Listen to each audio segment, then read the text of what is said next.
It's time to crack an egg. Easy, any style egg works here. Or smile. Well done, this looks great. Time to share a story. I have a great way to start our discussion. With old friends or new ones. When you're a caregiver. Time to breathe in. And tell up, good job. Then let it all out. It's never been easier to connect, learn, and have fun. Cheers. So let's do it together. Come find us at aarp.org/near you. Welcome, everyone. Thank you so much for joining us for this special Q&A session with Robert and Dan Cochrane. You guys, thank you so much for being with us. Thanks for having us. Good to be here. It looks like you got a nice crowd. Very much in theme, right? For those of you just joining us, my name is Riley Franco. I am the Director of Community Outreach for AARP Nevada. And I have been working with Robert and Dan for the last few weeks to make sure that we get this film to you despite, the state of the world. I think it's a nice activity and story, and it's great to be able to hear and see everything that you guys have been working on. I saw your baseball mug there, I think, or your baseball bat. Is that right? There it is. It's actually a Boys of Summer with ours are branded with the Oakland A's in the back. We partnered with Dugout Mugs, and they made these things custom. So pretty cool. Very cool. Well, we will get to questions in just a moment.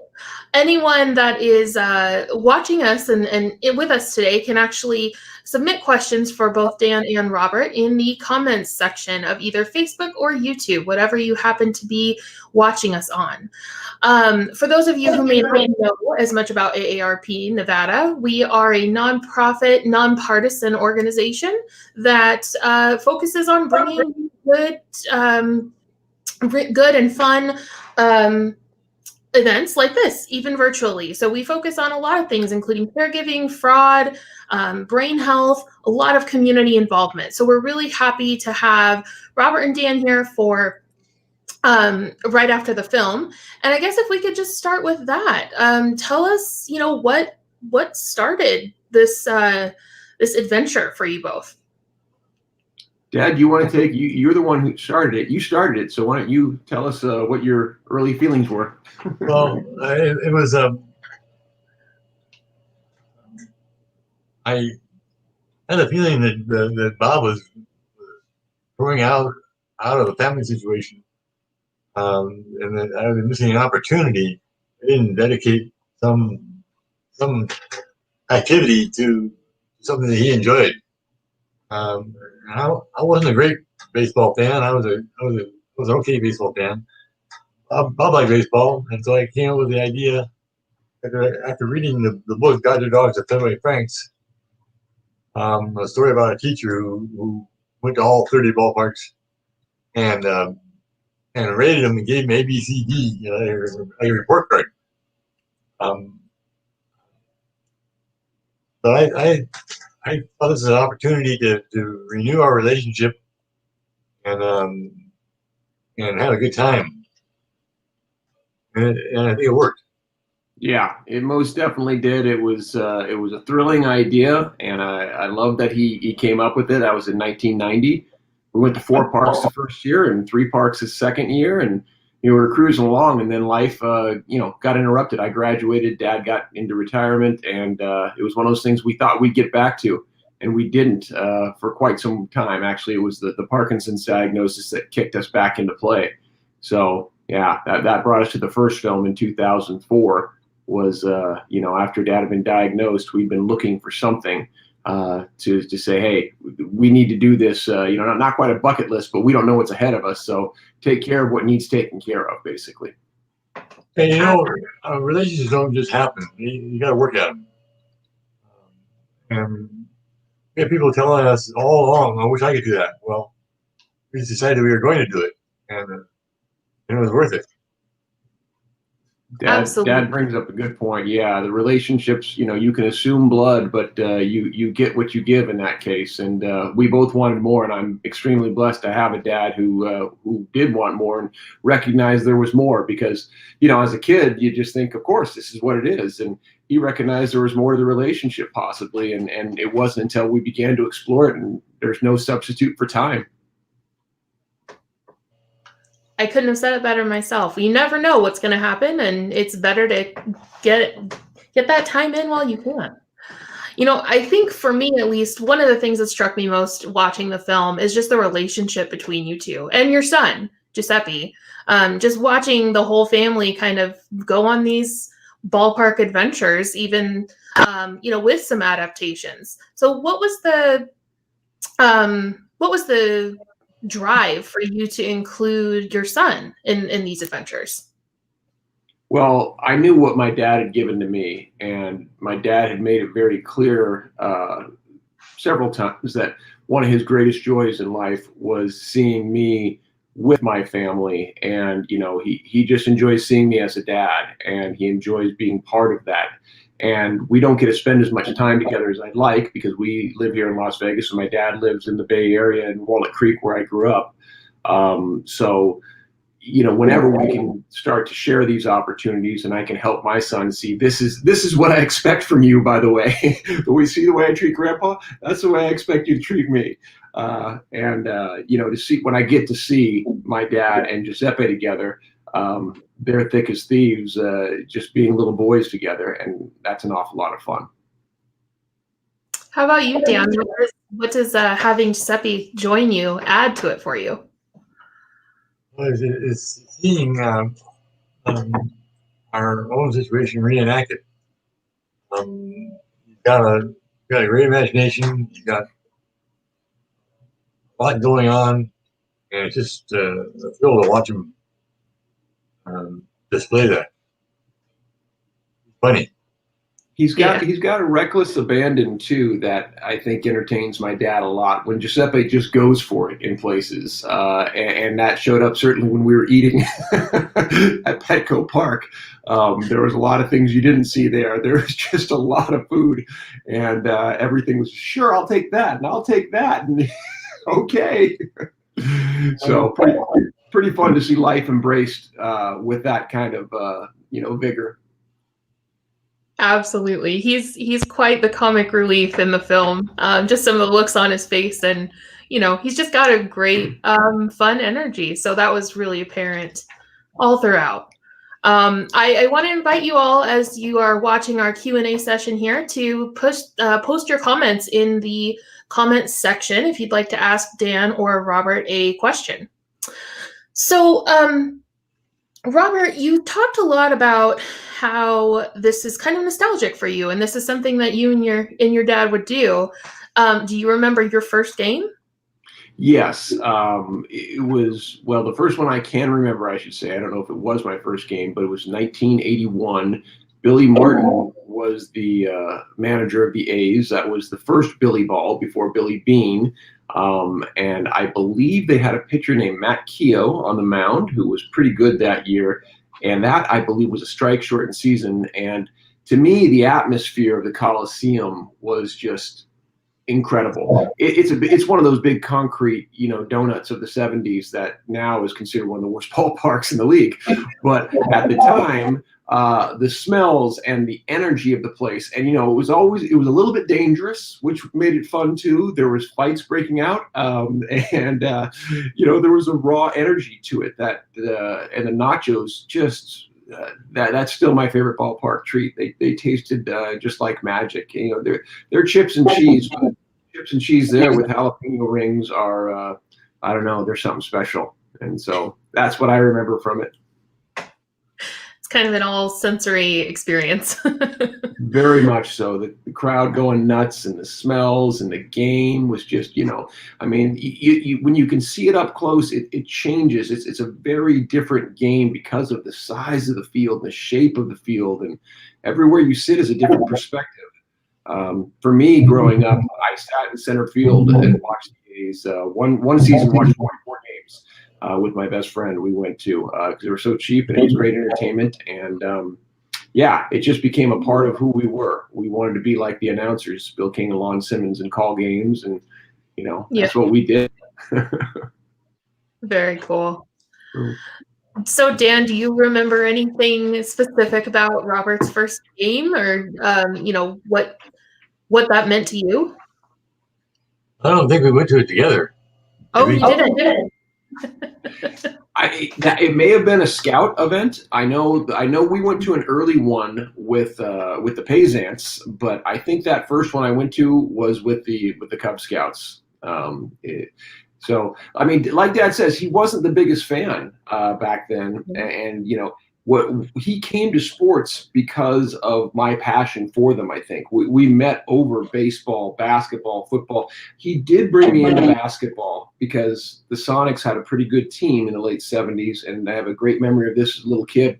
They had to tape delay the games back then. They weren't, the NBA that we know today, and so he woke me up at about midnight to watch the tape delay of the championship game of the Sonics versus then Washington Bullets. I just felt so special that he would wake me up to watch the game with him, and I probably fell asleep on the couch with him, but then he woke me and meant the world to me. That's awesome. I remember my first major league game was the Los Angeles Coliseum. Before they built and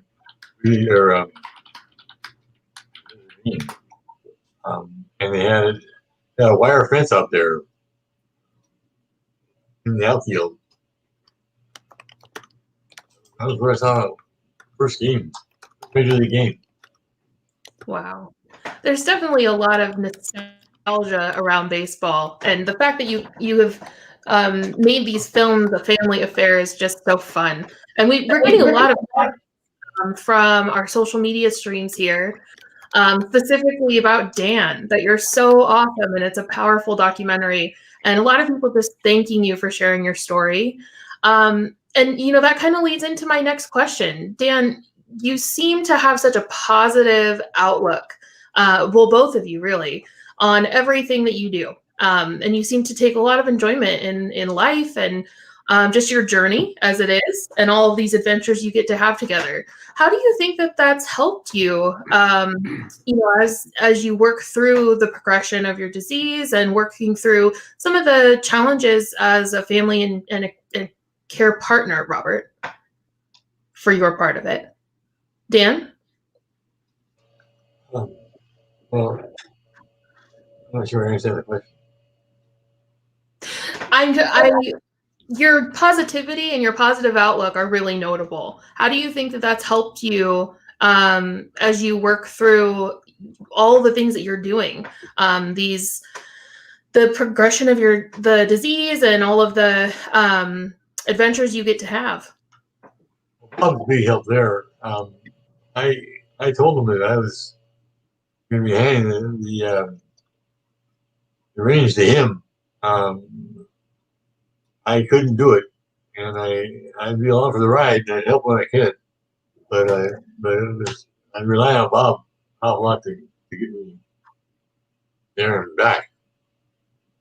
It's worth noting that the initial response to this idea of the first trip wasn't greeted with "Oh boy, let's go." I brought it up to Mom and Dad, and Dad was kind of quiet, and Mom was very concerned about not having Dad around for 2 months, understandably. And they'd never been apart for that long. And, there was serious questions in my dad's mind about his ability. And I was taking on that responsibility. And as he said, it would be up to me to make sure we could do this trip on all levels. And it was a tremendous amount of work. And, we thought we were done because there was the rally cry of the cure within 10 years after the first film. But when that didn't happen, people were asking, well, how's your dad doing? And I said, well, let's find out. And it was important for us. We did that because you mentioned how positive he is. I think at that time he was feeling pretty negative about things, and Parkinson's goes in cycles. But Mhm. at that particular time, his doctors basically said there was nothing left for him besides pain pills. And what a terrible diagnosis at that point, or a way of treating things. So, it was the refusal of that, and I think both of our ability to keep looking, and then, as we talk about, for Dad to say yes to the opportunity when it was presented, that allowed us another adventure, that allowed us another way of looking at things. And that's what we've continued to do. As we talked about at the beginning of this film, Dad said no to that Dodger and Padre trip at first, and really said yes kind of last minute. And I never want to push him. At the same time, I want to encourage him, to say, you have more than you think you do, and to see if I can help him discover that. And it's difficult, but whenever, to me, when we're on the other side of it, I can't begin to even describe how valuable all of these things are that we wouldn't have if we didn't say yes to them. Like Dad said, they're not easy always, but the work is well worth it. Absolutely. And I think it's sorry about that. We all have pets at home right now, don't we? Hey, dogs. You talked a lot in the film about just saying yes and practicing saying yes, and that has obviously stemmed a couple more of these adventures. I keep referring to them as. But one of the most poignant parts of the film that I really appreciate as a caregiver, and as most of the people watching are likely caregivers and care partners, is your conversations about adapting to using the walker or using the wheelchair. And Dan, you were really pretty, there was a lot of pushback at first about that, because you were saying you really treasure your independence, as anyone, as we all do. What was the final I guess impetus in accepting and using those tools to further experience the things that you have been able to? I think just straight talk from Paulette, and from children, Bob and Chris. Very direct talk, and laying things out. I mean, there's no question that the falling is the biggest cause of death and worse than death on Parkinson's patients. And you don't get it over. I mean, you just got to reduce the amount of times it happens and improve your odds. Absolutely. And Robert, what were your hesitations in having those conversations? Well, the thing about having the conversations, I think what helps is really to have something on the other side of it. I think there's a human nature thing, because if you're ever trying to do something for the sake of doing it because you're supposed to, whether it's eat the right thing, exercise, etc., that's very difficult. Just, humanistically, we want to know what's in it for us. And what I try to present to my dad is, here's what's in it for you. Adventure, whether it's camping or a baseball game or time with your grandson, or the theme park that we showed at the end. That was another adaptation. Going to Universal Studios, and Dad accepted the wheelchair there, and it gave us tremendous access and gave him comfort. And he went on more rides than I did. He could handle those new rides with the motion. The screen motion better than I can, and he and Giuseppe were going round and round doing those things. And so, I want to continue to underline the value that maybe he has a hard time seeing in day-to-day life, where it might seem like, I don't know what's going on, I'm just a guy getting by. It's like, well, you're more than that. I mean, beyond my dad, you're a grandfather to kids who are just starting their journey and need you to show them things that I don't know how to, because you're a very special and unique person, and they get that. And so that's how I try to present it, is what's in it for you, not just do this because I'm worried or I'm scared, but wait a minute, here's what you get if you say yes to this thing. Right, because there are a lot of positives, and that's to me one of the interesting things that I hear from care partners and their their families and loved ones a lot is that it's a fine balance, right? Like what's going to be worth it, and that's really important to weigh. And I think you guys had a lot of those really honest conversations, and I appreciate you including them in the film.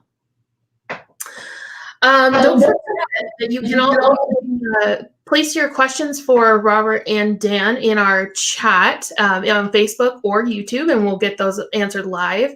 Still not a lot of questions, but a lot of great comments for you guys. I got a note from a friend who texted me. Are you getting a comment from Scarlett? I think she's put a question in there. Do you see that in one of your boxes? I don't, not yet. Because she wrote, I think it's similar to what you just asked. I'll see if I have it. She was talking about the independence, and when my dad mentioned that line about, if I can't have my independence, I'm not sure it's worth living. As she notes here, I can see that Robert choked back emotion as any of us would. Then Dan said, "You've got to compromise." My question for Dan is this: what did it take for you to make that compromise? Was it an inner voice? Was it someone else's voice? Someone giving you advice? Was it physical change or an injury? So similar to what I think Riley just asked, but, was there something that, because you were that far out, that basically said at this point, yes, that's it? I remember a specific conversation with you and Chris and Mom.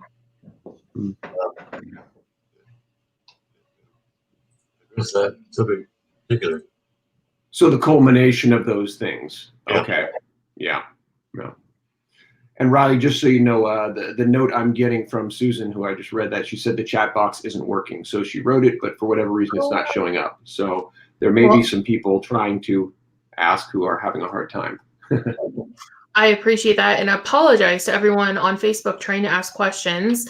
If you would like, you can go back to the links in your confirmation email, and also join us on YouTube. I see some of the YouTube comments coming through.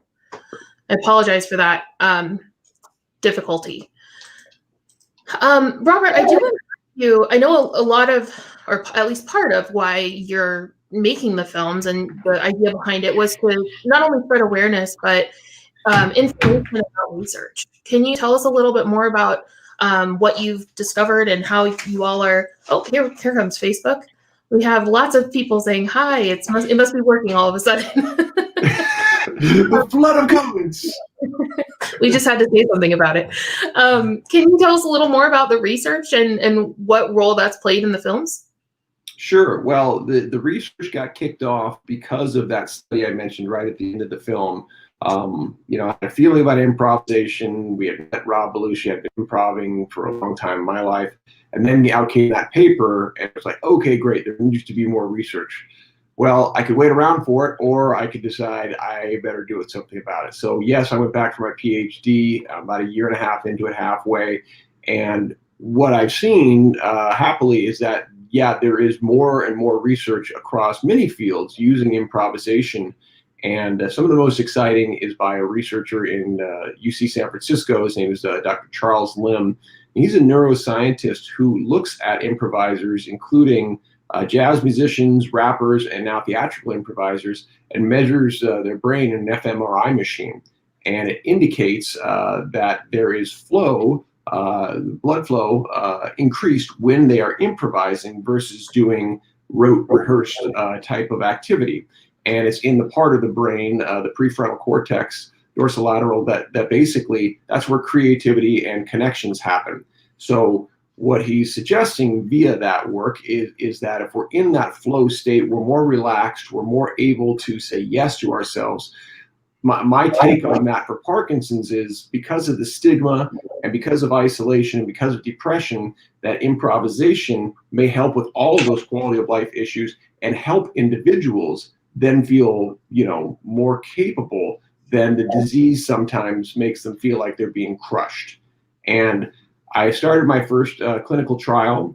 It's called Day 1 PD Superheroes, and we're looking at, we have a group of 19 wonderful individuals from across the US and several in the UK who joining us to basically on a journey, and we're improvising and looking at the hero's journey so that they can understand what their journey of having Parkinson's is like and how they can attach a heroic stance about it, how they can become bigger than they think they are, and where, again, that badge of courage, or as we have, relax, it's just having Parkinson's, that same idea.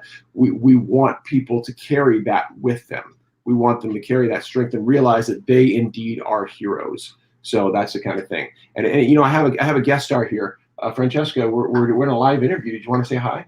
Oh no, she's going away. One of our co-stars in the film. Well, just say hi to everyone. There she is. Hi. How do you put a tamale in the microwave? We'll do it later. You got dogs, I got kids. We've got kids, we've got dogs, we've got families. Dad, what do you got there? Hey. Come away. There she is. Mom. And we have friends. We have lots of people dropping in to say hi on Facebook. Hi, now that it's apparently working. So sorry about that before, everyone. As we come to the end of our time, again, feel free to drop your questions. But I just wanted to open the floor really to both of you and just ask, what do you want those of us that watch the film, what do you want us to know? Dad, why don't you take that first? I want you to know what a good time we had.